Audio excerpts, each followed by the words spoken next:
the real expectations for any progress between the U.S. and China as a result of this meeting between the two presidents? Emily, it's difficult to say what the realistic expectations are because we're getting different signals. Trump, on a couple of occasions already today, has needled the Chinese.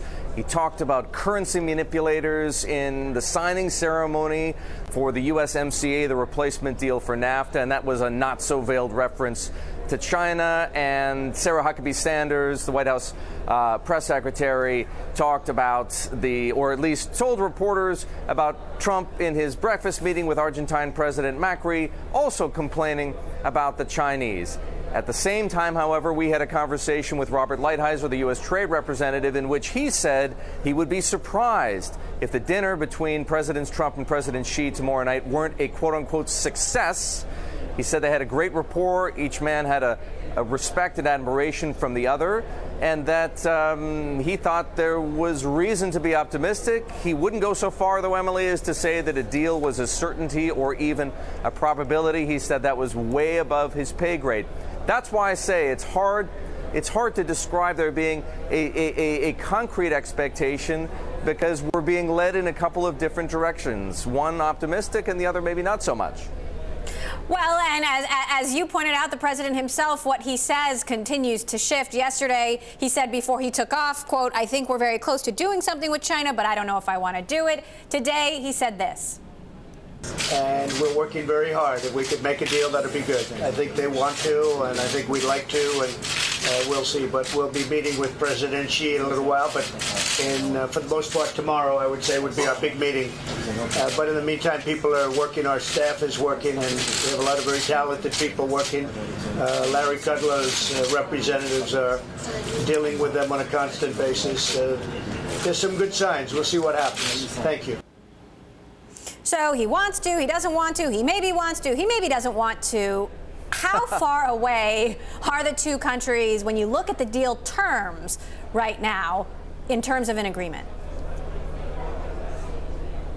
It all depends on at the very least, what the White House wants to see in a deal. Let's establish one thing first. Whatever happens on Saturday night, it is not going to be a deal. There's not going to be any text.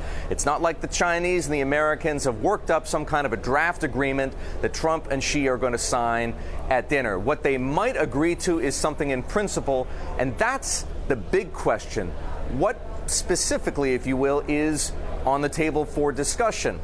It's possible that there'll be some kind of ceasefire, you've heard that term, to the imposition of tariffs alone.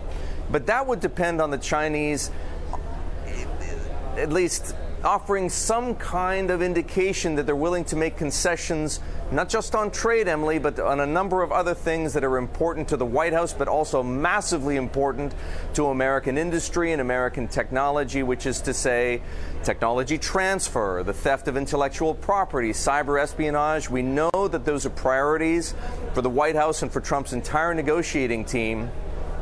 And that would be a breakthrough.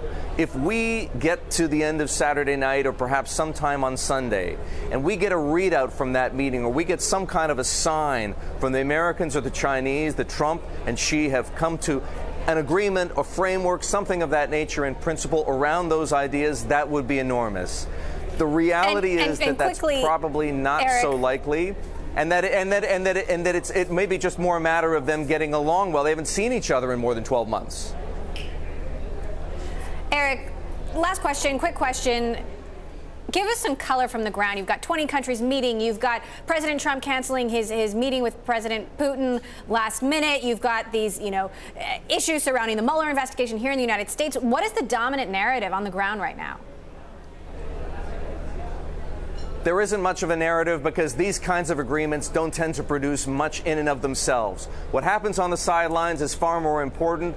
The leaders are struggling at this very moment to come up with a joint communique that reflects some kind of a consensus. That, more than anything else, Emily, gives you an idea of what the meeting itself produces. They're much more valuable at times of crisis.